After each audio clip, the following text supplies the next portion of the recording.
crunch time for the Maryland General Assembly. Starting the year with a $1 billion deficit looming, the General Assembly has appeared frustrated in its efforts to balance the budget as required by Maryland law. So what would you say to the public who feels assaulted by higher prices and more taxes? The words $1 billion deficit.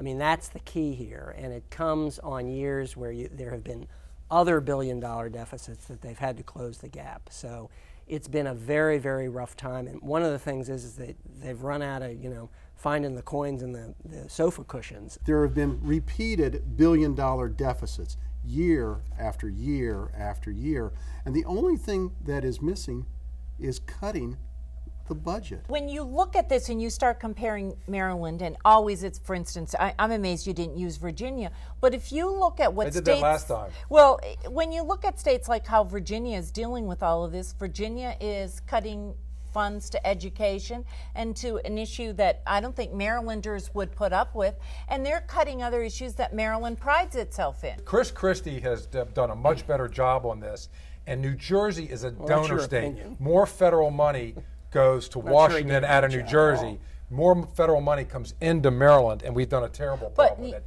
Democratic incompetence on this is exactly what I've expressed. Hilarious. The budget for Maryland, the one that we're in now, not the one that's coming up, went up by 11%.